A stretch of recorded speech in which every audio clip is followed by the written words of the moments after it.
Basically ആണുങ്ങൾക്ക് ഈ മെയിലീഗോ ഭയങ്കരമായിട്ട് ഹേർട്ടാവും. പുറത്ത് പറയാനുള്ള മടിയുണ്ടാവും.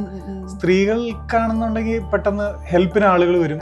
അതേസമയം ഒരു സ്ത്രീയെ പറ്റിച്ചു എന്ന് പറഞ്ഞിട്ട് ആളുകൾ ഭയങ്കര സീരിയസ് ആയിട്ട് കാണുകയും അന്വേഷിച്ചിറങ്ങുകയും, ഒരു പുരുഷനെ പറ്റിച്ചെന്ന് പറയുമ്പോൾ ആൾക്കാർക്ക് ചിരിയെ വരുള്ളൂ. പെട്ടെന്ന് എന്തുവാടേ. അപ്പൊ അതാണ് ഈ പടത്തില് നിഖിലയുടെ ക്യാരക്ടറിന്റെ ആ ഒരു പോസിറ്റീവ്. കാരണം പുള്ളിക്കാരിക്ക് ഒരുപാട് ആൾക്കാരെ കിട്ടും, പിടിക്കപ്പെടാൻ ചാൻസ് കുറവാണ്. അതൊരു നല്ലൊരു ബിസിനസ് ഏരിയ ആണ്. എനിക്ക് കിട്ടുന്ന സിനിമകളുടെ എണ്ണം കൂടാൻ കാരണം പ്രണയവിലാസമാണ്. ഈ കടസിലെ ബിരിയാണി അത്ര ഒരുപാട് ആളുകൾ കണ്ടിട്ടുള്ള അങ്ങനെ ഒരു പടമൊന്നുമല്ല, കൊമേഴ്ഷ്യൽ സൈഡിൽ. പക്ഷെ ക്രിട്ടിക്കലി ഭയങ്കരമായിട്ട് ആൾക്കാർ അതിനെ കുറിച്ച് സംസാരിച്ചിട്ടുണ്ട്. ഇപ്പൊ ഞാൻ ജയിലർ ചെയ്യുന്നുണ്ട്. ജയിലറിൽ എന്നെ കാസ്റ്റ് ചെയ്യാൻ കാരണം കടസിലെ ബിരിയാണിയാണ്. സ്വർഗവാസൽ എന്ന് പറഞ്ഞ തമിഴ് പടം ചെയ്തിരുന്നു, മനുഷി എന്ന് പറഞ്ഞ തമിഴ് പടം ചെയ്തു, ഇതെല്ലാം വെറ്റർമാരുണ്ട്. അപ്പൊ ഇതെല്ലാം കാസ്റ്റ് ചെയ്യാൻ കാരണം കടസിലെ ബിരിയാണിയാണ്. സിനിമ എന്നുള്ളത് എന്താ പറയാ, എനിക്ക് ഒരു സ്വപ്നം കാണുന്ന പോലെയാണ്. സ്വപ്നം കാണുന്ന പോലെ ഇൻ ദ സെൻസ്, നല്ല സ്വപ്നം കാണുമ്പോൾ കിട്ടുന്ന ഒരു രാവിലെ എണീക്കുമ്പോൾ ഒരു സുഖമുണ്ടല്ലോ, അതൊരു എക്സ്പീരിയൻസ് ആണല്ലോ. അപ്പോൾ ഈ ഒരു 2 മണിക്കൂർ നമ്മൾ നമ്മുടെ എല്ലാ വിഷമങ്ങളും മാറ്റിവെച്ച് അതൊരു ഭയങ്കര മാജിക്കൽ വേൾഡാണ്. ഹക്കിം ഷാ നമ്മുടെ കൂടെ. ഹക്കിം ഷാജഹാൻ എന്നാണോ എല്ലാവരും വിളിക്കുക? ഹക്കിം ഷാ എന്നാണ് പറയുക. ഹക്കിം ഷാജഹാൻ എന്നാണ് എൻ്റെ പേര്. ഹക്കിം ഷാ എന്ന് പേര് വീണത്, ഞാനിവിടെ ഒരു തിയേറ്റർ ഗ്രൂപ്പ് ഉണ്ടായിരുന്നു, ആക്ട് ലാബ്.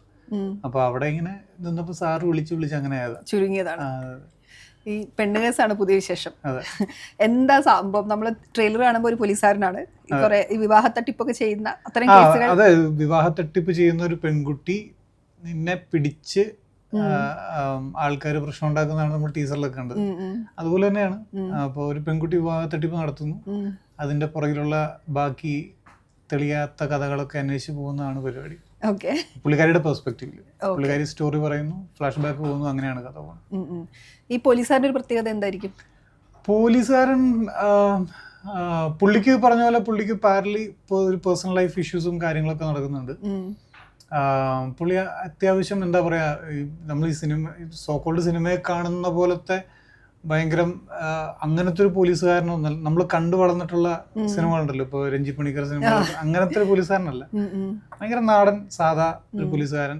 അത്യാവശ്യം പച്ചക്കറി കൃഷി പരിപാടി, അങ്ങനത്തെ ഒരു സ്റ്റേഷന് ചുറ്റും ഈ കർഷകശ്രീ അവാർഡൊക്കെ മേടിക്കുന്ന അങ്ങനത്തെ ഒരു പോലീസ് സ്റ്റേഷനാണത്. അപ്പൊ അവിടെ ഈ പറയുന്ന പോലെ കുടിയാൻമല എന്ന് പറയുന്ന ഭയങ്കര ഉള്ളേരിയയിലുള്ള ഒരു സ്ഥലത്തുള്ളൊരു പോലീസ് സ്റ്റേഷനാണ്. അപ്പൊ അവിടുത്തെ വളരെ ചെറിയ ചെറിയ കേസുകളും, പുള്ളിക്ക് ആക്ച്വലി ഒരു പണിഷ്മെന്റ് ട്രാൻസ്ഫർ കിട്ടി അങ്ങോട്ട് പോകുന്നതാണ്. അപ്പൊ അവിടെ പുള്ളി ഡീൽ ചെയ്യുന്ന ചെറിയ ചെറിയ കേസുകൾ, അങ്ങനെ ഇരിക്കുമ്പോഴാണ് ഇത്രയും വലിയൊരു കേസ് കൈ വന്ന് പെടുന്നത്. പിന്നെ അതിന്റെ പുറകിൽ അന്വേഷിച്ചു പോകുന്നു. അപ്പൊ ഒരു ഇടുക്കി ആ സൈഡാണോ അതോ വയനാടാണ്? വയനാടാണ്. അപ്പൊ അവിടുത്തെ പെൺകുട്ടിയാണിത്? അവിടുത്തെ പെൺകുട്ടിയാന്നല്ല, പുള്ളിക്കാരി ഈ തട്ടിപ്പ് നടത്തുന്നതല്ല ഇങ്ങനെയുള്ള ഏരിയയിലായിരിക്കും. അപ്പോ ഒരുപാട് ആള് പിടിക്കില്ലാത്ത, എന്നാൽ കല്യാണം കഴിയാത്ത 10-35 വയസ്സായിട്ടുള്ള ചെറുപ്പക്കാരെയാണ് പുള്ളിക്കാരി നോട്ടിടുന്നത്. അപ്പോ അങ്ങനത്തെ അവസാനം പിടിക്കപ്പെടുമ്പോൾ ഇതിന്റെ പുറകിലുള്ള കാരണങ്ങളും അതിന്റെ റിയാലിറ്റി അന്വേഷിച്ചു പോകുന്നതാണ് അതിന്റെ കഥ. എനിക്കൊന്നൊരു ഹ്യൂമർ എസൻസ് ഉണ്ട് ടോട്ടലി, അല്ലേ? നമ്മൾ തമാശക്ക് വേണ്ടിയിട്ട് അങ്ങനെ വലിയ തമാശയൊന്നും നമ്മൾ പറയുന്നോ ചെയ്യുന്നൊന്നുമില്ല. പക്ഷെ മൂവി സിറ്റുവേഷൻ ഭയങ്കര കോമഡിയാണ്. അപ്പൊ സിറ്റുവേഷൻ കോമഡിയിൽ നമ്മൾ റിയാക്ട് ചെയ്യുമ്പോൾ അത് കോമഡി ആയിട്ട് ഉണ്ടാവുന്നതാണ്. അങ്ങനെ ഇത് കേൾക്കുമ്പോൾ ഭയങ്കര രസമുണ്ട്. പക്ഷെ നമുക്ക് ഒരുപാട് റിയൽ ഇൻസിഡൻസ് കേട്ടിട്ടുണ്ട് ഇങ്ങനെ സംഭവിക്കുന്നത്. അപ്പം അതൊക്കെ ബേസ് ചെയ്തിട്ടാണോ? തീർച്ചയായും. ഞങ്ങൾ ഷൂട്ട് ചെയ്യുന്ന സമയത്ത് ഇതുപോലെ പുറത്ത് കേസുകൾ നടക്കുന്നുണ്ടായിരുന്നു. ഈവൻ ഞങ്ങളുടെ യൂണിറ്റിലുള്ള ചേട്ടനും ഇതുപോലെ ചെറിയ അബദ്ധങ്ങളൊക്കെ പറ്റിയിട്ടുണ്ട്. അപ്പോ ഇങ്ങനെ വിവാഹ തട്ടിപ്പിൽ പെട്ടു ഇൻ ദ സെൻസ്, പുള്ളി വിവാഹ തട്ടിപ്പില് പോയി വീണില്ല, കല്യാണം വരെ പോയില്ല. പക്ഷെ മാട്രിമോണി വഴി പരിചയപ്പെട്ട് ഒരു പെൺകുട്ടിയായിട്ടിരുന്ന് സംസാരിച്ച് അവസാനം ആ ഒരു ഐസ് ബ്രേക്കിംഗ് സെഷനൊക്കെ കഴിഞ്ഞ് അത് സംസാരിച്ചെല്ലാം മാറുമല്ലോ. അവസാനം പുള്ളിക്കാരി വീട്ടിലെ കാര്യങ്ങളൊക്കെ ഭയങ്കര പ്രാരാബ്ദമാണെന്നൊക്കെ പറഞ്ഞ അവസാനം പുള്ളി 10-25 കൊടുത്തു. പിന്നെ ഫോൺ സ്വിച്ച് ഓഫ് ആയി, പിന്നെ ഇതുവരെ ഓൺ ആയിട്ടില്ല. അങ്ങനെ പോകുന്ന ബേസിക്കലി ആണുങ്ങൾക്ക് ഈ മെയിലീഗോ ഭയങ്കരമായിട്ട് ഹേർട്ടാവും. പുറത്ത് പറയാനുള്ള മടിയുണ്ടാവും. സ്ത്രീകൾക്കാണെന്നുണ്ടെങ്കിൽ പെട്ടെന്ന് ഹെൽപ്പിന് ആളുകൾ വരും. അതേസമയം ഒരു സ്ത്രീയെ പറ്റിച്ചു എന്ന് പറഞ്ഞിട്ട് ആളുകൾ ഭയങ്കര സീരിയസ് ആയിട്ട് കാണുകയും അന്വേഷിച്ചിറങ്ങുകയും, ഒരു പുരുഷനെ പറ്റിച്ചു എന്ന് പറയുമ്പോൾ ആൾക്കാർക്ക് ചിരിയെ വരുള്ളൂ, പെട്ടെന്ന് എന്തുവാടേ. അപ്പൊ അതാണ് ഈ പടത്തില് നിഖിലയുടെ ക്യാരക്ടറിന്റെ ആ ഒരു പോസിറ്റീവ്. കാരണം പുള്ളിക്കാരിക്ക് ഒരുപാട് ആൾക്കാരെ കിട്ടും, പിടിക്കപ്പെടാൻ ചാൻസ് കുറവാണ്, അതൊരു നല്ലൊരു ബിസിനസ് ഏരിയ ആണ്. ഫെബിനാണല്ലോ ഡയറക്ടർ. ഫെബിൻ ആക്ച്വലി എന്റെ കൊളീഗ് കൂടിയായിരുന്നു റിപ്പോർട്ടർ ടിവിയിൽ. അപ്പം ഫെബിന്റെ രണ്ടാമത്തെ സിനിമയാണ്. എങ്ങനെയുണ്ടായിരുന്നു ഒരു തുടക്കക്കാരനായ ഡയറക്ടർ? വളരെ കംഫർട്ടബിൾ ആണ്. പുള്ളി വ്യക്തമായിട്ടുള്ള ധാരണയുണ്ട്. ഈ പറഞ്ഞ പോലെ എന്താണ് ആ തുടക്കക്കാരൻ്റെതായിട്ടുള്ള പതർച്ചയോ അങ്ങനെ കാര്യങ്ങളൊന്നുമില്ല. വേണ്ട കാര്യം ചോദിച്ചു മേടിക്കും. അത്യാവശ്യം ചെറിയൊരു ഇൻട്രോവേർട്ട് ആണെന്നുള്ളൂ. പക്ഷെ പുള്ളി ആരെയും അങ്ങനെ ഹേർട്ട് ചെയ്യോ അങ്ങനെ മൈക്കിലൂടെ കറക്ഷൻ ചോദിക്കുകയൊന്നുമില്ല. അടുത്ത് വന്ന് പതിയെ ഇരുന്ന് സംസാരിച്ച് ഒരു 1 more ചോദിക്കാൻ തന്നെ പുള്ളിക്ക് 1 more കിട്ടിയിരുന്നെങ്കിൽ എന്നാണ് ചോദിക്കേ, നമ്മൾ തരാൻ റെഡിയാണല്ലോ. അങ്ങനെ ഭയങ്കര കംഫർട്ടബിൾ ആണ് പുള്ളിയായിട്ട് വർക്ക് ചെയ്യാൻ. പക്ഷെ ഈ പറഞ്ഞ പോലെ ഈ ഒരു എന്താണ് പറയാ, ആളുമായിട്ട് പേഴ്സണലി അടുത്തിരുന്ന് സംസാരിച്ചു കഴിയുമ്പോൾ ഈ ഒരു പറയുന്ന അതൊന്നുമില്ല. പുള്ളി ലാവിഷായിട്ട് തന്നെ ഇരുന്ന് സംസാരിക്കുകയും വലിച്ചു കീറുകയും ചെയ്യുന്ന ഒരാൾ തന്നെയാണ്. വളരെ കംഫർട്ടബിൾ ആയിരുന്നു. അജു ഉണ്ട്, പിന്നെ നിഖിലായിട്ടുള്ള കോംബോ, മൊത്തത്തിൽ ഒരു ടീമും ഒരു അറ്റ്മോസ്ഫിയറും വളരെ എന്താ പറയാ, ഈ പറഞ്ഞ പോലെ തന്നെ ഭയങ്കര ചില്ലായിട്ട് തീരെ സ്ട്രെസ് ഇല്ലാതെ തന്നെ ഷൂട്ട് ചെയ്ത എനിക്കൊരു വെക്കേഷൻ പോലെയായിരുന്നു. കാരണം വയനാടിന്റെ തിരുനെല്ലി എന്ന് പറയുന്ന സ്ഥലത്താണ് ഞങ്ങൾ ഷൂട്ട് ചെയ്തത്. അപ്പൊ അവിടെ ഈ പറയുന്ന പോലെ ആളോ തിരക്കോ ഒന്നുമില്ല. ഞങ്ങള് ഷൂട്ടിങ് ചെയ്യുന്ന ആൾക്കാർ മാത്രമേ റോട്ടിലും പരിസരത്തൊക്കെ ഉള്ളൂ. ഷൂട്ട് കാണാൻ ആരുമില്ല. അങ്ങനത്തെ ഒരു ഏരിയ ആണ്, ഭയങ്കര എൻഡിലാണ് തിരുനെല്ലി. അപ്പോ എന്താ പറയാ, വളരെ കംഫർട്ടബിൾ ആയിട്ട് ഷൂട്ട് ചെയ്ത്, നല്ല വെതർ, നല്ല ക്ലൈമറ്റ്, അത്യാവശ്യം കാണാനും എല്ലാം അവിടെ സ്ഥലങ്ങളുണ്ട്. വളരെ ചില്ലായിട്ട് ഷൂട്ട് ചെയ്തൊരു ഏരിയ. പെട്ടെന്ന് ഷൂട്ട് തീരുവും ചെയ്തു. വളരെ ചെറിയ സിനിമയാണ്. അപ്പോ ഞങ്ങളൊരു 35 days നമുക്ക് ഷൂട്ട് കംപ്ലീറ്റ് ചെയ്യാൻ പറ്റി. എനിക്ക് ഒരു 35 ദിവസം കൊണ്ട് പരിപാടി തീർത്തു. അപ്പോ അങ്ങനെ ബാക്കി പറഞ്ഞ പോലെ എല്ലാവരും ആണല്ലോ. ഇപ്പൊ അജു ചേട്ടനാണെങ്കിലും പിഷാരടി ചേട്ടനാണെങ്കിലും എല്ലാരും ഭയങ്കര ഹാപ്പി, അങ്ങനത്തെ ഒരു വൈബാണല്ലോ. അതെ. പൊതുവെ ഒരു സിനിമയോട് ഇപ്പം ഈ സിനിമ ആവട്ടെ അല്ലെങ്കിൽ പൊതുവെ ഒരു എസ് പറയുന്നത് ആ ഒരു ഹുക്കിംഗ് എലമെന്റ് എന്തായിരിക്കും? കഥ കേട്ട് ഞാൻ നോക്കുന്നത് ഇപ്പൊ സിമിലർ കൈൻഡ് ഓഫ് എക്സ്പീരിയൻസ് ആണോ എനിക്ക് അനുഭവിക്കാൻ സാധിക്കുന്നതെന്നുണ്ടെങ്കിൽ ഞാൻ അങ്ങനെ എടുക്കാൻ ശ്രമിക്കാറില്ല. ചെയ്ത സിനിമകൾ വെച്ചിട്ട്, അതായത് ഇപ്പൊ ഞാൻ ചെയ്യുന്ന ഒരു ക്യാരക്ടറിനെ ഞാൻ എക്സ്പീരിയൻസ് ചെയ്യേണ്ടതുണ്ട്. പുതിയതായിട്ട് എന്തെങ്കിലും എക്സ്പീരിയൻസ് ചെയ്യാനുണ്ടെങ്കിൽ ഞാൻ പെട്ടെന്ന് ഈ ക്യാരക്ടർ ചെയ്താൽ രസം ഉണ്ടാവുമല്ലോ എന്ന് ഞാൻ ആലോചിക്കും. അല്ലാതെ തീർച്ചയായും എനിക്ക് എന്തെങ്കിലും ഒരു ചാലഞ്ചിങ് സാധനം കിട്ടുമ്പോഴാണ് എനിക്ക് എന്തെങ്കിലും അതിനകത്ത് ചെയ്യാനോ ഒക്കെ തോന്നുക. അങ്ങനെ ഇല്ലെന്നുണ്ടെങ്കിൽ ആ ഒരു ഒബ്സ്റ്റക്കിൾസോ അങ്ങനെ എന്തെങ്കിലും ഒന്നും ഇല്ലെന്നുണ്ടെങ്കിൽ ഭയങ്കര ബോറിങ് ഈസി ഗോ പരിപാടിയായിരിക്കും ഷൂട്ട്. അപ്പൊ എന്തെങ്കിലും അങ്ങനെ ഉണ്ടെന്നുണ്ടെങ്കിൽ ഉറപ്പായിട്ടും ചെയ്യാൻ ആഗ്രഹിക്കുന്നുണ്ട്. ചെയ്തിട്ടുള്ളതാണെന്നുണ്ടെങ്കിൽ എനിക്ക് വീണ്ടും ചെയ്യാൻ, ഓഫ്കോഴ്സ് ഒരു പടം ചെയ്ത് കഴിഞ്ഞാൽ തീർച്ചയായിട്ടും അതിൻ്റെ പുറകെ സിമിലർ പരിപാടികൾ വരും. ഇപ്പോൾ പ്രണയവിലാസിലാണെങ്കിൽ ആ പ്രായ വ്യത്യാസം ഉള്ളതുകൊണ്ട് എനിക്ക് അത് കഴിഞ്ഞ് ഒരുപാട് സിനിമകൾ ഈ പ്രായം വെച്ച് കളിക്കുന്ന ഒരു പരിപാടി വന്നു. അപ്പോൾ എനിക്കത് ഞാൻ ഓൾറെഡി അത് ചെയ്തിട്ടുള്ളതുകൊണ്ട് എനിക്ക് പിന്നെ അത് ചെയ്യാനൊരു മടി. എന്തെങ്കിലും പുതുതായിട്ട് നമ്മളൊന്ന് എക്സ്പീരിയൻസ് ചെയ്യണ്ടേ. അപ്പോൾ അതൊക്കെയാണ് അങ്ങനെ നോക്കാറുള്ളൂ. പ്രണയവിലാസിന് ശേഷം ഒരുപാട് പേര് ആ സിനിമയെ കുറിച്ച് സംസാരിക്കുകയും ആസ് എൻ ആക്ടർ ഭയങ്കരമായിട്ട് എസ്റ്റാബ്ലിഷ് ചെയ്യപ്പെടുകയും ചെയ്തിട്ടുണ്ട്. ഈ പ്രണയവിലാസമാണോ ഒരു വലിയ മാറ്റം ഒരു ആക്ടർ എന്ന രീതിയിൽ കൊണ്ടുവന്നത്? എനിക്ക് കിട്ടുന്ന സിനിമകളുടെ എണ്ണം കൂടാൻ കാരണം പ്രണയവിലാസമാണ്. ഈ കടസിലെ ബിരിയാണി അത്ര ഒരുപാട് ആളുകൾ കണ്ടിട്ടുള്ള അങ്ങനെ ഒരു പടമൊന്നുമല്ല, കൊമേഴ്ഷ്യൽ സൈഡിൽ. പക്ഷെ ക്രിട്ടിക്കലി ഭയങ്കരമായിട്ട് ആൾക്കാർ അതിനെ കുറിച്ച് സംസാരിച്ചിട്ടുണ്ട്. അപ്പം ചിലപ്പോൾ സിനിമയുടെ അകത്തുള്ള ആൾക്കാർ കണ്ടിട്ടുണ്ടാവും. അപ്പൊ കടസിലെ ബിരിയാണി കാരണം കിട്ടുന്ന പടങ്ങൾ അങ്ങനത്തെ ആളുകളും അങ്ങനത്തെ സിനിമകൾ തേടി പിടിച്ച് കാണുന്ന ആളുകളും അങ്ങനത്തെ മേക്കേഴ്സും കാണുമ്പോഴാണ് എനിക്ക് അങ്ങനെ ഒരു കോഡ് വന്നത്. പക്ഷെ ഇത് കുറച്ചും കൂടെ എന്താ പറയാ, ജനങ്ങൾ അക്സെപ്റ്റ് ചെയ്ത ക്യാരക്ടർ ആയതുകൊണ്ട് ഇനി ഇവനെ വെച്ചാൽ ആളുകൾക്ക് ഫെമിലിയാരിറ്റി ആണല്ലോ ഇതിനകത്ത് പരിപാടി. അപ്പോൾ ഫെമിലിയാരിറ്റി ഉള്ള ആളായതുകൊണ്ട് ആ ഒരു കാര്യം യൂസ് ചെയ്യാൻ സിനിമകളുടെ എണ്ണം കൂടും ഒരുപാട്. കടസിലെ ബിരിയാണിയിൽ അങ്ങനെ ഒരു റീച്ച് ഉള്ള പടമാണെന്ന് എനിക്ക് തോന്നുന്നില്ല. പക്ഷെ ആളുകൾ എന്തെങ്കിലും ഒരു പെക്യുലർ ക്യാരക്ടർ ഒക്കെ വരുമ്പോൾ സജസ്റ്റ് ചെയ്യും.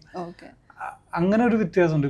ഇപ്പൊ ഞാൻ ജയിലർ ചെയ്യുന്നുണ്ട്. ജയിലറിൽ എന്നെ കാസ്റ്റ് ചെയ്യാൻ കാരണം കടസിലെ ബിരിയാണിയാണ്. സ്വർഗവാസൽ എന്ന് പറഞ്ഞ തമിഴ് പടം ചെയ്തിരുന്നു, മനുഷി എന്ന് പറഞ്ഞ തമിഴ് പടം ചെയ്തു, ഇതെല്ലാം വെട്രിമാരന്റെ. അപ്പൊ ഇതെല്ലാം കാസ്റ്റ് ചെയ്യാൻ കാരണം കടസിലെ ബിരിയാണിയാണ്. അവര് വേറെ ഏതെങ്കിലും പടം കണ്ടിട്ടുണ്ടോ എന്നുള്ള എനിക്ക് സംശയമാണ്. കാസ്റ്റ് ചെയ്ത് കഴിഞ്ഞിട്ട് ചിലപ്പോൾ തപ്പി കണ്ടുപിടിച്ചിട്ടുണ്ടാവും. പക്ഷെ അവര് ആ മൂവി ഗ്രൂപ്പിലുള്ള ആളുകളും സിനിമ കാണുന്നവരും സിനിമ സംസാരിക്കുന്നവരും കടസിലെ ബിരിയാണി കണ്ടതുകൊണ്ട് കിട്ടിയ പടങ്ങളാണ് അതൊക്കെ. ഇവിടെ വേറെ സൈഡ് നോക്കുകയാണെങ്കിൽ പിന്നെ സിനിമ ബിസിനസ് ആണല്ലോ, അപ്പൊ ആ ഒരു ഫെമിലിയാരിറ്റി ഭയങ്കര ഇമ്പോർട്ടന്റ്. അപ്പൊ എന്റെ എണ്ണം കൂടാൻ കാരണം ഇങ്ങനെ പ്രണയവിലാസം കഴിഞ്ഞതുകൊണ്ടാണ്. പക്ഷെ അത് രസമല്ലേ, കാരണം ഒരു ഒരു മൂഡിലുള്ള സിനിമകളും ചെയ്യാൻ പറ്റുക, അതേസമയം ഇവിടെയും ഒരു സ്പേസ് എന്നുള്ളത്. തീർച്ചയായും എനിക്ക് അങ്ങനെ ഞാൻ പറഞ്ഞ പോലെ എനിക്ക് എന്തെങ്കിലും എക്സ്പീരിയൻസ്, പുതുതായിട്ടൊരു എക്സ്പീരിയൻസ് ചെയ്യാൻ പറ്റുന്ന ഒരു ക്യാരക്ടർ ആണെന്നുണ്ടെങ്കിൽ ഞാനങ്ങനെ നോക്കും. പിന്നെ ഈ പറഞ്ഞ പോലെ പ്രൊഡക്ഷൻ ബാനർ നോക്കും, അതുപോലെ ഇല്ലെങ്കിൽ മേക്കേഴ്സ് ആരാന്ന് നോക്കും, കോ ആക്ടേഴ്സ് ആരാന്ന് നോക്കും. ഇത് നോക്കുന്നതിന് കാരണം ഇതൊക്കെ വേണം എന്നുള്ളതുകൊണ്ടല്ല, നമ്മൾ എത്ര കണ്ട് കഷ്ടപ്പെട്ട് ചെയ്തിട്ടും കാര്യമില്ല. പടം റീച്ചായാലേ സിനിമയ്ക്ക് ഉപകാരപ്പെടൂ, എനിക്ക് ഉപകാരപ്പെടൂ. ഇല്ലെങ്കിൽ വേണമെന്നുണ്ടെങ്കിൽ ഒരു വർഷം മേ ബി മാക്സിമം ഒരു പടം, ഇല്ലെങ്കിൽ 2 വർഷത്തിൽ ഒരു പടമൊക്കെ നമുക്ക് ആർട്ട് ബേസ്ഡ് ജോണറിലോ ഇല്ല അങ്ങനെയുള്ള കാര്യമൊക്കെ ചെയ്യാൻ പറ്റുള്ളൂ. ബാക്കി മൊത്തം ഇതിനകത്ത് ഇത് ബിസിനസ് മാത്രമായതുകൊണ്ട് ബാക്കിയുള്ള കാര്യങ്ങളോട് നമ്മൾ ഇൻകോർപ്പറേറ്റ് ചെയ്ത് ആലോചിക്കേണ്ടത്. അങ്ങനെ സെലക്ട് ചെയ്തൊരു സിനിമ എടുക്കാൻ ഉള്ളൊരു ലക്ഷറി ഇല്ല. എനിക്ക് വരുന്ന കഥാപാത്രം മാക്സിമം നന്നായിട്ട് ചെയ്യാൻ ശ്രമിക്കാന്നുള്ള ഇപ്പൊ എനിക്കുള്ളൊരു ഓപ്ഷനുള്ളൂ. ഭാഗ്യം കൊണ്ട് വരുന്നതൊക്കെ നല്ലതാണ് എന്നുള്ളൊരു കാര്യമുണ്ട്. അല്ലാതെ എനിക്കിപ്പോ വരുന്ന കഥകൾ കേട്ട് നോ പറയാനുള്ള ഒരു ലക്ഷറി എനിക്കിപ്പോ ഇല്ല. ഈ ഒരു ക്രിയേറ്റീവ് സാറ്റിസ്ഫാക്ഷൻ ചിലപ്പോൾ ഇതിലായിരിക്കും, അതും ഈ രണ്ടിലും ഒരുപോലെ അനുഭവിക്കുന്നുണ്ടോ? രണ്ടും ഒരുപോലത്തെ പരിപാടിയാണ്. പക്ഷെ കുറച്ചുകൂടി ഡയറക്ടർ എന്ത് ചെയ്യണം എന്ന് കാണിച്ചു തന്നിട്ടുണ്ടെങ്കിൽ ഞാൻ ഭയങ്കരമായിട്ടൊരു ബ്ലോക്കിലായി പോകും. കാണിച്ചു തന്നാൽ എനിക്കത് മാത്രമേ അതുപോലെ ചെയ്യാൻ ശ്രമിക്കും. ഇല്ലെങ്കിൽ യൂഷ്വലി എന്താ ചെയ്യാന്ന് വെച്ചിട്ടുണ്ടെങ്കിൽ ഫിലിം മേക്കിംഗ് അങ്ങനെയാണ്. കുറച്ച് സിനിമ എപ്പോഴും ഡയറക്ടർ മീഡിയ ആണല്ലോ, തിയേറ്റർ ആണെങ്കിൽ ആക്ടർ മീഡിയം. അപ്പോൾ കുറച്ചും കൂടെ തിയേറ്റർ കൈൻഡ് ഓഫ് അപ്രോച്ച് ഒരു ആക്ടറിന് കിട്ടുവാണെന്നുണ്ടെങ്കിൽ കുറച്ചും കൂടെ ക്രിയേറ്റീവ് സാറ്റിസ്ഫാക്ഷൻ കിട്ടും. ഇൻ ദ സെൻസ് ഇപ്പോൾ എന്താണ് ആദ്യമേ തന്നെ യൂഷ്വലി ചെയ്യുന്ന ഒരു ഫിലിം മേക്കർ ചെയ്യുന്ന വെച്ചാൽ ആദ്യമേ ഫ്രെയിം സെറ്റ് ചെയ്ത് ക്യാമറ പരിപാടി കാര്യങ്ങൾ കൊറിയോഗ്രാഫി നോക്കി ആ ഫ്രെയിമിന് വേണ്ടിയിട്ടാണ് ആർട്ടിസ്റ്റ് പെർഫോം ചെയ്യുക. ചിലപ്പോൾ എനിക്ക് ഫ്രെയിമിന്റെ പുറത്ത് എന്തെങ്കിലും ചെയ്യാൻ ആർട്ടിസ്റ്റിന്റെ ഈഗോയ്ക്ക് ചിലപ്പോൾ തോന്നിയേക്കാം, ആ ക്യാരക്ടറിന്റെ ഈഗോയ്ക്ക് ചിലപ്പോൾ തോന്നുമായിരിക്കാം. ചിലപ്പോൾ എനിക്ക് ചെടിയെടുത്ത് ഒന്ന് പെരുമാറണം തോന്നുമായിരിക്കാം, അയാളുടെ മനസ്സിൽ അയാൾ കണ്ട ക്യാരക്ടർ അങ്ങനെ ആയിരിക്കും. അപ്പോൾ കുറച്ചും കൂടെ എന്താണ് ചെയ്യാനുള്ളതെന്ന് ആദ്യമേ ചോദിച്ചിട്ടുണ്ടെങ്കിൽ എനിക്ക് ഇങ്ങനെയൊക്കെ ചെയ്യാൻ പറ്റും, ഇങ്ങനെയൊക്കെ ഇതാണ് ഞാൻ ഉദ്ദേശിക്കുന്ന പ്ലേ എന്ന് മനസ്സിലാക്കി അത് ഒന്ന് കണ്ടിട്ട് അതനുസരിച്ച് ഫ്രെയിം സെറ്റ് ചെയ്യുകയാണെന്നുണ്ടെങ്കിൽ കുറച്ചും കൂടെ ആ ക്യാരക്ടറിനെ അഴിച്ചു വിട്ട ഒരു ഫീൽ കിട്ടും. മറ്റേത് സെൽഫ് എക്സ്പ്ലോറേഷന്റെ ഒരു സ്പേസ് കിട്ടും. അപ്പോൾ മറ്റേത് ആ ഫ്രെയിമിനുള്ളിൽ നിന്ന് ഫ്രണ്ടിലോട്ട് ഒരുപാട് പോയിട്ടുണ്ടെങ്കിൽ ഫോക്കസ് ഔട്ട് ആവും, ലൈറ്റ് ക്യാച്ച് ചെയ്ത് നിൽക്കണം. അതിനു പകരം ഇയാൾ എവിടെയൊക്കെ പോകാൻ സാധ്യതയുണ്ട് അവിടെയെല്ലാം ബി റെഡി എന്നുള്ള രീതിയിലാണെന്നുണ്ടെങ്കിൽ ക്യാമറ ഇല്ലെങ്കിൽ ഫിലിം മേക്കർ അപ്രോച്ച് ചെയ്യുന്നുണ്ടെങ്കിൽ കുറച്ചും കൂടെ എന്താണ് പറയുക ക്രിയേറ്റീവ് സാറ്റിസ്ഫാക്ഷൻ. എനിക്ക് കടസിലെ ബിരിയാണി എനിക്ക് അങ്ങനെയായിരുന്നു. എന്താണ് ചെയ്യുന്നുള്ളതെന്ന് അവർ ചോദിച്ചിട്ട് അത് അവർ മനസ്സിലാക്കി, അത് കഴിഞ്ഞ് ഞാൻ ഫ്രെയിമിന്റെ ഇത് മനസ്സിലാക്കി അങ്ങോട്ടും ഇങ്ങോട്ടൊരു അവസാനം ഒരു പോയിന്റിലേക്ക് എത്തിയിട്ടാണ് നമ്മൾ ഷൂട്ട് എല്ലാ സീക്വൻസും നമ്മൾ ഷൂട്ട് ചെയ്തത്. അപ്പോൾ കുറച്ചും കൂടെ എന്താ പറയുക ഒരു ക്യാരക്ടറിനെ അഴിച്ചുവിട്ട ഫീല് എനിക്കും കിട്ടും, അവർക്കും കുറച്ചും കൂടെ ആർട്ടിസ്റ്റിനെ എക്സ്പ്ലോർ ചെയ്യുന്നുണ്ടെന്ന് അവർക്കും ഒരു തോന്നൽ വരും. ഈ വെറ്റുമാരൻ പ്രൊഡക്ഷനിൽ വരാൻ പോകുന്ന സിനിമ നമ്മളിങ്ങനെ ഭയങ്കരമായിട്ട് ലുക്ക് ഫോർവേഡ് ചെയ്യുന്നൊരു സിനിമയാണ്. എന്താ അതിൻ്റെ ഒരു അവസ്ഥ? അത് ഇപ്പോൾ റീസെൻ്റ്ലി കഴിഞ്ഞ 2-3 ആഴ്ച മുന്നേ സെൻസർ ചെയ്തു. അവസാനം തുടക്കത്തിൽ ഭയങ്കര ഇഷ്യൂസ് ഉണ്ടായിരുന്നു. എനിക്ക് തോന്നുന്നു പടം കണ്ടപ്പോൾ സെൻസർ ബോർഡ് പറഞ്ഞു 64 സ്ഥലത്തെന്തോ കട്ട് ചെയ്ത് കളയുന്നു. അപ്പോൾ ഇവര് 64 സ്ഥലത്തെന്ന് പറയുമ്പോൾ മെയിൻലി എൻ്റെ ക്യാരക്ടറിന്റെ പോർഷൻസ് ആണ്. കാരണം ഞാൻ കുറച്ചും കൂടെ റൂഡും ചോദിക്കുന്ന കാര്യങ്ങളും പുള്ളിക്കാരി പറയുന്ന മറുപടി, ഇതൊരു ബേസിക്കലി ഒരു എന്താ പറയുക ഒരു ഒരു ഇൻട്രോഗേഷൻ ആണ്, പോലീസ് നക്സൽ ആണെന്ന് നമ്മൾ പറയുന്ന ഒരു കുട്ടിയായിട്ടുള്ളൊരു ഇൻട്രോഗേഷൻ ആണ്. അപ്പോൾ ആ ഒരു ഇൻട്രോഗേഷൻ്റെ സമയത്ത് പുള്ളിക്കാരി പറയുന്ന മറുപടി ഈ ഞാൻ ചോദിക്കുന്ന ചോദ്യങ്ങളുമാണ് ഇതിനകത്ത് ഭയങ്കര പൊളിറ്റിക്കൽ എന്താണ് സെൻസേഷണൽ ആയിട്ടുള്ള പരിപാടികളുള്ളത്. അപ്പൊ ഇതെല്ലാം ഞാൻ ചോദിക്കുന്നതും അതും കട്ട് ചെയ്ത് കളഞ്ഞാൽ പിന്നെ സിനിമയില്ല, 64 സ്ഥലത്ത് കട്ട് ചെയ്ത്. അപ്പോൾ വേറൊന്നും ചെയ്യാനില്ല, ഡബിൽ മാറ്റാൻ പറ്റില്ല, ഒന്നും ചെയ്യാനില്ല. അപ്പോൾ അവർ വീണ്ടും കോർട്ടിൽ ചാലഞ്ച് ചെയ്തു. അപ്പോൾ വീണ്ടും കേസ് നടന്നു. അങ്ങനെ വീണ്ടും അവർ പറഞ്ഞത് ശരി 36 സ്ഥലത്ത് കട്ട് ചെയ്യണം എന്നായി അവസാനം. അപ്പോൾ വീണ്ടും നമ്മൾ ചലഞ്ച് ചെയ്തു. അപ്പോൾ ജഡ്ജി പടം കാണട്ടെ എന്ന് പറഞ്ഞു. ജഡ്ജി പടം കണ്ടു കഴിഞ്ഞപ്പോൾ പറഞ്ഞു മാക്സിമം 2 സ്ഥലത്ത് കട്ട് ചെയ്താൽ. അങ്ങനെ ഈ സെൻസർ ബോർഡ് പറഞ്ഞത് എൻ്റെ അറിവ് ശരിയാണെങ്കിൽ അവർ പറഞ്ഞത് രാജ്യം പടം ഇറങ്ങി കഴിഞ്ഞിട്ട് രാജ്യം വിഘടിക്കുന്നോ, രണ്ടാവുന്നോ, നോർത്ത് വേറെ സൗത്ത് വേറെ അങ്ങനെയൊക്കെ പറഞ്ഞിട്ടാണ്. അപ്പോൾ ഇവര് വാദിച്ചത് ഈ പറഞ്ഞ പോലെ എന്താണ് പറയാ, ഫ്രീഡം ഓഫ് സ്പീച്ച് എക്സ്പ്രഷന്റെ ഒക്കെ ബേസിലാണ് ഇവർ വാദിച്ചതെന്ന് എനിക്ക് തോന്നുന്നു. അപ്പൊ അവസാനം ഇപ്പൊ അതിന്റെ സെൻസർ കിട്ടി. 2 സ്ഥലത്ത് കട്ട് ചെയ്യണം എന്ന് തീരുമാനിച്ചു. കുറച്ച് ചെറിയ കറക്ഷൻസ് ഡബിലുണ്ട്. ബാക്കി പറഞ്ഞ പോലെ പടം ഇറങ്ങുന്ന എപ്പോഴാണെന്ന് എനിക്ക് ഇപ്പോഴും ഒരു ഐഡിയ ഇല്ല. പടം എന്തായാലും ഫ്രീ ആണ്, അവരൊരു നല്ലൊരു വിൻഡോ നോക്കിയിരിക്കുകയാണ്. പൊതുവെ ഇപ്പൊ വെട്ടുമാരൻ സിനിമകൾക്ക് ഒരു വലിയ ഫാൻ ബേസ്. ഇത് വെട്ടുമാരൻ പ്രൊഡ്യൂസ് ചെയ്ത പടം, അതെ, പ്രൊഡക്ഷൻ ആണ്. എന്നാലും ആളെടുക്കുന്ന സിനിമ എന്താണ്, നമുക്ക് ആൾ അസോസിയേറ്റ് ചെയ്യുന്ന സിനിമ എന്തായിരിക്കും, നമുക്ക് അത്രയും പൊളിറ്റിക്കൽ ആയിരിക്കും നമുക്ക് ഊഹിക്കാൻ പറ്റും. അപ്പം ആ ഒരു സിനിമയിലേക്ക് വിളിച്ചപ്പം എന്തായിരുന്നു എസ് പറയാൻ കാരണം? ഈ പറഞ്ഞ പോലെ മെയിനായിട്ട് എനിക്ക് വേറെ വർക്ക് ഉണ്ടായില്ല. രണ്ടാമത് ഉറപ്പായിട്ടും ഓഫ്കോഴ്സ് വെട്ടുമാരൻ. ഇതിന്റെ ഡയറക്ടർ ഗോപി നയനാർ എന്ന് പറയുന്ന ഡയറക്ടറാണ്. പുള്ളി അരം എന്നും പറഞ്ഞിട്ട് നയൻതാരനെ വെച്ചൊരു പടം ചെയ്തിട്ടുണ്ടായിരുന്നു. അത് ഭയങ്കര ഹിറ്റായിരുന്നു ആ സമയത്ത്. അപ്പോൾ ഗോപി നയനാർ. പിന്നെ ഇതിന്റെ സബ്ജക്റ്റ് കേട്ടപ്പോൾ തന്നെ എൻ്റെ കിളി പോയി. നമുക്ക് കേരളത്തില് ഇങ്ങനൊരു പടത്തിന്റെ ആവശ്യമോ ഇല്ലെങ്കിൽ ഇങ്ങനൊരു പടങ്ങൾ ഓടുക എന്നുള്ളതും നമുക്ക് സംശയമാണ്. ഇവിടെ അത്ര ഈ ജാതി അല്ലെങ്കിൽ ഈ പൊളിറ്റിക്സ് അത്ര സംസാരിക്കുന്ന സിനിമകള് ഓൺ ഫേസ്, ഞാൻ പറയുന്നത് ബാക്ക്ഡ്രോപ്പിൽ പറയുന്നുണ്ടാവാം, അത് മാത്രം സംസാരിക്കുന്ന സിനിമകൾ നമുക്ക് ഇവിടെ ഇല്ലല്ലോ, അല്ലെങ്കിൽ കുറവാണല്ലോ. അപ്പോൾ അവിടെ തമിഴ്നാട്ടില് ആളുകൾക്ക് ഇത് ചർച്ച ചെയ്യാനും ഇല്ലെങ്കിൽ അവരനുഭവിക്കുന്ന ഒരു വിഷയങ്ങളൊക്കെ കൂടിയാണ്. അപ്പോൾ ഇതൊക്കെ ചെയ്യാൻ ഈ പറഞ്ഞ പോലെ പുതിയൊരു എക്സ്പീരിയൻസ് ആണല്ലോ ഈ ക്യാരക്ടർ. അപ്പൊ അങ്ങനെ ചെയ്യാൻ ഇതെന്ന് വെച്ചാൽ ഓക്കെ. ഈ ജയിലറിന്റെ കാര്യം പറഞ്ഞോണ്ട് ചോദിക്കാം, അതിൽ ക്യാരക്ടറിനെ കുറിച്ച് പറയാൻ എന്തെങ്കിലും? ഒന്നും പറയാൻ പറ്റില്ല. പക്ഷെ അതിന്റെ ഒരു എക്സൈറ്റ്മെന്റ് എന്താ? തീർച്ചയായിട്ടും ഉണ്ട്. കാരണം ഈ പറഞ്ഞ ഭയങ്കര വലിയ സെറ്റപ്പാണ്, ഭയങ്കര വലിയ മൂവി. എനിക്കൊന്ന് 100-500 കോടിയൊക്കെ ഉണ്ടാവാം, എനിക്കറിയില്ല, ഞാൻ ഇവിടെ ചോദിച്ചില്ല. പക്ഷെ അവിടുന്ന് ഇവിടുന്നൊക്കെ കിട്ടിയ കേൾക്കുന്ന കാര്യങ്ങളാണ്. ഭയങ്കര വലിയ സെറ്റ്, എന്താണ് പറയുക, അത്രയധികം ക്രൂ, ഒരുപാട് പേരുണ്ട്, ഒരുപാട് വലിയ സൂപ്പർ സ്റ്റാർസ് ഉണ്ട്. അപ്പോൾ അവരുടെയൊക്കെ കൂടെ ഈ പറഞ്ഞ പോലെ ഫ്രെയിം ഷെയർ ചെയ്യാന്ന് പറയുന്നത് തന്നെ ഭയങ്കര ഇങ്ങനെ ഒരു മൊമെന്റ് ആണല്ലോ. അതെ, അവര് വിളിച്ചത് എപ്പോഴാണ് എസ് പറഞ്ഞത്? അല്ല, ഐ മീൻ ഇത് വലിയ പ്രോസസ് ആയിരുന്നു. അവര് കഴിഞ്ഞ വർഷം എന്നോടുകൂടി ആണ് വിളിക്കുന്നത്. അപ്പോൾ ഞാൻ പോയി ലുക്ക് ടെസ്റ്റ് കൊടുത്തു. അങ്ങനെ 4-5 ലുക്ക് ടെസ്റ്റ് കൊടുത്തിട്ടാണ് അവസാനം അവർ ഒരു 4-5 മാസത്തെ 6 മാസത്തെ പ്രോസസ്സായിരുന്നു. ലുക്ക് ടെസ്റ്റ് തന്നെ. അത് കഴിഞ്ഞിട്ട് ഈ ക്യാരക്ടറിനെ ഫിക്സ് ചെയ്ത്, അപ്പോഴും കൺഫ്യൂഷൻസ് ഉണ്ടായിരുന്നു, ഏത് ക്യാരക്ടർ, 2-3 ഓപ്ഷൻസ് ഉണ്ടായിരുന്നു ഏത് ക്യാരക്ടർ എന്നുള്ളത്. അപ്പോൾ അവർക്കും എനിക്കും ബെറ്ററായി തോന്നിയൊരു, ബേസിക്കലി അവർക്ക് ബെറ്ററായി തോന്നിയൊരു ക്യാരക്ടർ എന്നെ അവർ കാസ്റ്റ് ചെയ്തു. ഞാൻ അന്നത്തെ ഫസ്റ്റ് കോളിലും ഇന്നും ഞാൻ എക്സൈറ്റഡ് ആണ്. ഇപ്പോഴും ഷൂട്ടാണ് പറഞ്ഞിരിക്കുക. ഇപ്പോഴും ലൊക്കേഷനിൽ പോകുമ്പോൾ ഞാനിങ്ങനെ വണ്ടറടിച്ചാണ് കാണുന്നത്. കാരണം ഇവിടുത്തെ നമ്മൾ കാണുന്ന ഒരു സെറ്റിനേക്കാൾ ഒരു 10 ഇരട്ടി വലിപ്പവും 10 ഇരട്ടി ആൾക്കാരും 10 ഇരട്ടി വലിയ സൂപ്പർ സ്റ്റാർസും എല്ലാവരുടെയും കൂടെ നിൽക്കുകയാണല്ലോ. അപ്പൊ അതിൽ ഞാനും ഒരു എന്താണ് റെലവെന്റ് ആയിട്ടുള്ള ഒരാളായിട്ട് നിൽക്കുമ്പോൾ ഭയങ്കര സ്വപ്നമാണോ തോന്നുന്നത്. ഷൂട്ട് ഇപ്പം നേരത്തെ കഴിഞ്ഞിട്ടുണ്ടോ അതോ? ഇല്ല, ഷൂട്ട് പോയിക്കൊണ്ടിരിക്കുക, നടന്നുകൊണ്ടിരിക്കുക. അതാ ചോദിച്ചേ, ഷൂട്ട് ചെയ്തു ഓൾറെഡി? പകുതിയോളം കഴിഞ്ഞു, ഒരു പകുതിയോളം ഉണ്ട്. പറഞ്ഞാൽ ഭയങ്കര എക്സൈറ്റഡ് ആണ്. ഇത് എന്തായിരിക്കും, എങ്ങനെ? ഓഫ് കോഴ്സ് ജയിലറാണ്, പിന്നെ നെൽസൺ, രജനി സാർ.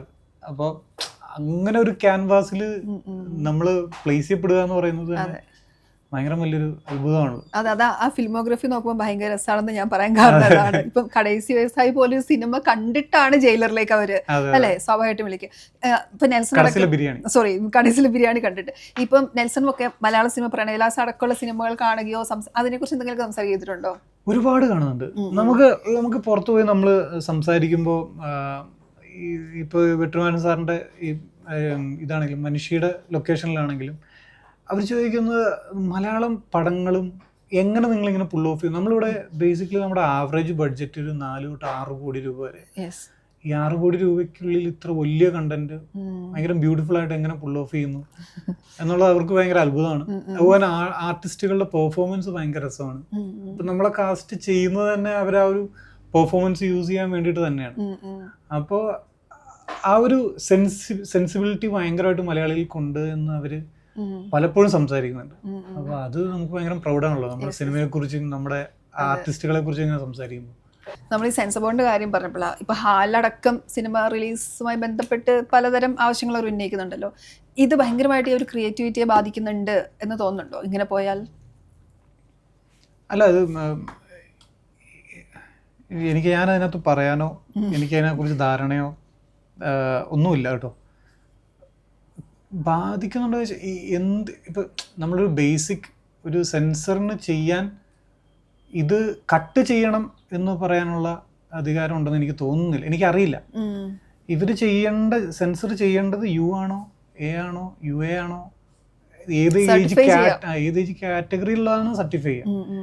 ഈ പോർഷൻ കട്ട് ചെയ്ത് കളയണമെന്ന് പറയണം എന്നുള്ളത് ഉണ്ടോ എന്ന് എനിക്കറിയില്ല. പേഴ്സണലി എനിക്ക് അവരുടെ ലോ ബുക്കിൽ അങ്ങനെ ഉണ്ടോ എന്ന് എനിക്കറിയില്ല. എൻ്റെ അറിവില്ലായ്മയാണ്, അത് ഞാൻ സമ്മതിക്കുന്നു. അതല്ലേ ചെയ്യേണ്ടെന്നുള്ളതാണ് എൻ്റെ ഒരു ചോദ്യം. ഇത് ഏത് കാറ്റഗറിയിലുള്ള പടമാണ്? ഇപ്പൊ ഇവിടെ എന്താ പറയാ എല്ലാത്തരം സിനിമകൾ ഇറങ്ങുന്നുണ്ട്. ഇവിടെ പോൺ സിനിമയുണ്ട്, വയലൻസ് ഉണ്ട്. ഇത് ഏത് ഏജ് കാറ്റഗറിയിലുള്ള ആൾക്കാർ ഇത് കാണണം എന്ന് നമുക്ക് തീരുമാനിക്കാം. നിയമപരമായിട്ട് ഇതിൽ താഴെയുള്ള ആൾക്കാർ കാണരുതെന്ന് നമുക്ക് റെസ്ട്രിക്റ്റ് ചെയ്യാം. അത് അവരുടെ ചോയ്സാണ്, അവരുടെ തീരുമാനമാണ്. ബാക്കി ഈ പറയുന്ന പോലെ പിന്നെ ഈ കാലഘട്ടത്തിൽ ഇതിനൊരു പ്രസക്തി ഉണ്ടോ എന്ന സംശയമാണ്. കാരണം കണ്ടന്റ് അത്ര അധികം പലയിടത്തുനിന്നും പല രാജ്യങ്ങളിലും പ്രൊഡ്യൂസ് ചെയ്യുന്നുണ്ട്. നമുക്ക് ഈസിലി കാണാൻ പറ്റും. പിന്നെ എന്തിനാണ് നമ്മൾ മാത്രം ഇങ്ങനെ പിടിച്ചു വെക്കുന്നത്? അതിലെന്താണ് അവരെന്താ ഉദ്ദേശിക്കുന്നത് എന്നുള്ളതാണ്. സെൻസർ ചെയ്യണം ഓഫ് കോഴ്സ്. ഇപ്പൊ ചെറിയൊരു കുട്ടികളെ കൊണ്ട് തിയേറ്ററിൽ വന്ന് കാണരുതാത്ത പടമാണെങ്കിൽ കാണരുത്. അല്ലാത്തത് എനിക്കറിയാം. കട്ട് ചെയ്യണത് ഏത് കട്ട് ചെയ്യണം? ഈ പോർഷൻ കട്ട് ചെയ്യണം, പേര് മാറ്റണം, ദൈവങ്ങളുടെ പേര് പാടില്ല എന്നൊക്കെ പറയുന്നത്. അതും ഇത്രയും ദൈവങ്ങളുള്ള ഈ നാട്ടിൽ അല്ലേ? ഏതെങ്കിലും ഒരാളുടെ പേര് ഏതെങ്കിലും ഒരു പര്യായമായിരിക്കും. അതെ ആയിരിക്കും. ഈ പൊതുവെ പെർഫോമൻസുകൾ ഇങ്ങനെ ശ്രദ്ധിക്കാറുണ്ടോ? പിന്നെ ഭയങ്കര ഇപ്പൊ ഞാൻ റീസെന്റ് കണ്ട പടം വൺ ബാറ്റിൽ ആഫ്റ്റർ അനദർ. അതിനകത്ത് ഷോൺ പെന്നിന്റെ ക്യാരക്ടർ ഞാനിങ്ങനെ ഈ പ്രായത്തിൽ മനുഷ്യൻ എന്ത് ചെയ്യണം ഭയങ്കരമായിട്ട് അത്ഭുതപ്പെടുത്തി. അപ്പൊ അങ്ങനെ അപ്പൊ വീണ്ടും അയാളുടെ പെർഫോമൻസ് കാണാൻ വേണ്ടി വീണ്ടും പോകും. അങ്ങനെ ചെയ്യാം. നല്ലൊരു സ്റ്റോറിയും നല്ലൊരു തിരക്കഥയും നല്ലൊരു പെർഫോമൻസും ഉണ്ടെന്നുണ്ടെങ്കിൽ ഒരൊറ്റ ഫ്രെയിം മതി സിനിമ കണ്ടിരിക്കാൻ. അയാള് പെർഫെക്റ്റ് ആയിട്ട് അത് കൊണ്ട് ക്യാരി ചെയ്ത് പോകുന്നത് നമ്മളിങ്ങനെ നോക്കി. അതെ. ഒരു ബുക്ക് സ്റ്റോളിൽ ഇരിക്കുന്നതുകൊണ്ട് ഞാൻ ചോദിക്കാം, വായനശീലം എങ്ങനെയായിരുന്നു? വായന ഉണ്ടായിരുന്നു പണ്ട്, ഇപ്പോൾ വളരെ കുറവാ. ഞാൻ ലാസ്റ്റ് വായിച്ചത് എന്തോ ഈ പറഞ്ഞ പോലെ സാപ്പിയൻസ് ആണ്. അത് കഴിഞ്ഞിട്ട് പിന്നെ വായിച്ചിട്ടില്ല. ഇതിനകത്തിരിക്കുമ്പോ ഞാൻ ഇതിനകത്തിരിക്കാൻ അർഹനാണോ എന്നൊരു തോന്നലുണ്ട്. പൊതുവെ പണ്ടൊക്കെ വായിക്കുമായിരുന്നു? പണ്ടൊക്കെ ഞാൻ വായിക്കുമായിരുന്നു. എനിക്ക് ബഷീറിന്റെ കഥകൾ എനിക്ക് ഭയങ്കര ഇഷ്ടമായിരുന്നു. വൈക്കം മുഹമ്മദ് ബഷീറിന്റെ പുള്ളി ആ കഥ പറയുന്ന രീതിയും പുള്ളി ആ ലൈഫിനെ കാണുന്ന ഒരു പെർസ്പെക്റ്റീവും ഭയങ്കര രസമായിരുന്നു. അപ്പൊ അത് ഞാൻ ഇടയ്ക്കിടയ്ക്ക് വരും. എൻ്റെ ഇത്ര വലിയൊരു 2 കംപ്ലീറ്റ് വോളിയം സമ്പൂർണ്ണ കൃതികൾ ഉണ്ടായിരുന്നു, 2 ഉണ്ടായിരുന്നു ബഷീറിന്റെ. അപ്പൊ അത് ഞാൻ ഫുള്ള് വായിച്ചിട്ടുണ്ട് 2-3 പ്രാവശ്യം. പിന്നെ ഈ പറഞ്ഞ പോലെ എനിക്ക് ഭയങ്കര അറ്റൻഷൻ സ്പാൻ കുറവാന്ന് തോന്നുന്നു. അപ്പൊ ഇപ്പൊ ഈ ഒരു സിനിമ ഇല്ലാതിരിക്കുമ്പോഴേ പൊതുവെ എന്താ പരിപാടി? യാത്രകൾ? ഒന്നുമില്ല, വെറുതെ എന്തെങ്കിലുമൊക്കെ ഫോണിൽ ബ്രൗസ് ചെയ്ത് കയറി പോയി അതിന്റെ 2 കോൺസ്പിറസി ഒക്കെ കണ്ടുപിടിച്ച് അതിന്റെ എല്ലാ വശവും നോക്കി കൂട്ടുകാരുടെ മുന്നിൽ നിന്ന് വിളമ്പി ആളാവുക എന്നുള്ളത് മാത്രമാണ്. ഈ സിനിമയായിരുന്നു പണ്ടേ ഇഷ്ടം എന്ന് ഞാൻ കേട്ടിട്ടുണ്ട് അല്ലേ? മറ്റെന്ത് ജോലി ചെയ്യണം അങ്ങനെ ആലോചിച്ചിട്ടേ ഉണ്ടായിരിക്കില്ലല്ലോ. എനിക്ക് പട്ടാളത്തിൽ പോകണമെന്ന് ഭയങ്കര ആഗ്രഹമുണ്ട്. ആ പട്ടാളത്തിൽ ഞാൻ ചിലപ്പോൾ സിനിമ വന്നില്ലായിരുന്നെങ്കിൽ ഞാൻ ഭയങ്കര വലിയൊരു പട്ടാളക്കാരനായനെ ഞാൻ ആലോചിച്ചിട്ടുണ്ട്. ഇതായില്ലെങ്കിൽ അത് എന്തായനെന്ന് ചോദിക്കുമല്ലോ. കാരണം ഞാൻ കോളേജിൽ പഠിക്കുന്ന സമയത്ത് NCCയിലും അവിടെ എന്താണ് പറയുക, ഞാൻ NCCയിൽ ഈ പറഞ്ഞ പോലെ പ്രീ ആടി പരേഡിന് വേണ്ടിയിട്ടുള്ള ക്യാമ്പുകളുണ്ടല്ലോ. അതിൽ ലാസ്റ്റ് പ്രീ ആടി ക്യാമ്പ് വരെ ഞാൻ പോയായിരുന്നു. ലാസ്റ്റ് പ്രീ ആടി ക്യാമ്പിൽ നിന്ന് പുറത്താക്കി. കാരണം റിപ്പബ്ലിക് ഡേയുടെ അന്ന് പരേഡ് ചെയ്യേണ്ട ഒരു ബറ്റാലിയനിൽ നിന്ന് ഇത്ര പേരെടുക്കും. ഞാൻ 17 കേരള ബറ്റാലിയൻ 18 കേരള ബറ്റാലിയനിൽ എന്തായിരുന്നു. അപ്പോൾ ആ ഒരു റീജിയനിലുള്ള എല്ലാ കോളേജിൽ നിന്നും കുറച്ച് പിള്ളേരെ 18ഓളം പിള്ളേരെ സെലക്ട് ചെയ്ത് അവരുടെ പരേഡ് നടത്തും. അപ്പോൾ അതിനുവേണ്ടി പോകാൻ വേണ്ടി എൻ്റെ പരേഡ് എല്ലാം അടിപൊളിയായിരുന്നു. പക്ഷേ ഈ പറഞ്ഞാൽ എന്തോ കാരണം കൊണ്ട് അവിടെ വന്ന ആൾക്ക് തന്നെ ഇഷ്ടമായില്ലെന്ന് തോന്നുന്നു.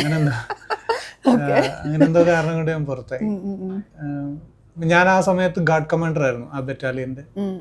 എൻ്റെ റൈഫിൾ എന്താ പറയുക ഉപയോഗം ഭയങ്കര അടിപൊളിയായിരുന്നു. ഷൂട്ടിങ് ഭയങ്കരമായിരുന്നു. അങ്ങനെ എനിക്ക് ഭയങ്കര ഇഷ്ടമായിരുന്നു ഇതൊക്കെ ചെയ്യാൻ. ഇത് എന്തെങ്കിലുമൊക്കെ ചെയ്യണമല്ലോ. അപ്പൊ രാജ്യത്തിന് വേണ്ടി എന്തെങ്കിലുമൊക്കെ ചെയ്യണം. മറ്റേ തീവ്രവാദികൾ വരുമ്പോ കുഞ്ഞുനാളിലൊക്കെ സ്കൂളിനെ മുഴുവൻ രക്ഷിക്കുന്ന കാര്യമൊക്കെ ആലോചിച്ച് കിടക്കുമായിരുന്നു. അങ്ങനെ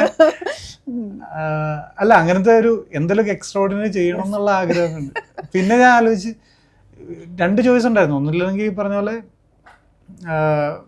പട്ടാളത്തിൽ ചേരുക, അല്ലെന്നിട്ട് സിനിമയിൽ പോവുക. അങ്ങനെ ഒരുപാട് നാളിൽ നിന്ന് ആലോചിച്ചെടുത്ത തീരുമാനമാണ് സിനിമ. ഈ സിനിമ എന്നുള്ളതേ what is cinema to you എന്ന് ചോദിച്ചാൽ എന്തായിരിക്കും പറയാം? സിനിമ എന്നുള്ളത് എന്താ പറയാ, എനിക്ക് ഒരു സ്വപ്നം കാണുന്ന പോലെയാണ്. സ്വപ്നം കാണുന്ന പോലെ ഇൻ ദ സെൻസ്, നല്ല സ്വപ്നം കാണുമ്പോൾ കിട്ടുന്ന ഒരു രാവിലെ എണീക്കുമ്പോൾ ഒരു സുഖമുണ്ടല്ലോ, അതൊരു എക്സ്പീരിയൻസ് ആണല്ലോ. അപ്പോൾ ഈ ഒരു 2 മണിക്കൂർ നമ്മൾ നമ്മുടെ എല്ലാ വിഷമങ്ങളും മാറ്റിവെച്ച് അതൊരു ഭയങ്കര മാജിക്കൽ വേൾഡാണ്. അത് കണ്ട് ഇറങ്ങി ഒരു നല്ല സിനിമയാണെങ്കിൽ ഇറങ്ങി കഴിഞ്ഞ് കിട്ടുമ്പോൾ എനിക്കൊരു നല്ല സിനിമ കൊണ്ട് 2 ദിവസം ഉറങ്ങാൻ പറ്റില്ല. ഞാനത് ഇങ്ങനെ ആലോചിച്ചിരിക്കും. എനിക്ക് ഇങ്ങനത്തെ പടങ്ങൾ ചെയ്യാൻ പറ്റുന്നില്ലല്ലോ എന്നുള്ള വിഷമം വരും. ഇങ്ങനത്തെ പടങ്ങൾ ഇവിടെ ചെയ്യുന്നില്ലല്ലോ, ആരും ചെയ്യുന്നില്ലല്ലോ. ഇല്ലെങ്കിൽ മലയാളത്തിലൊന്നാ കണ്ടെന്നുണ്ടെങ്കിൽ എനിക്ക് അതിനകത്ത് ചെയ്യാൻ പറ്റിയില്ലല്ലോ എന്നൊക്കെ എനിക്ക് തോന്നും.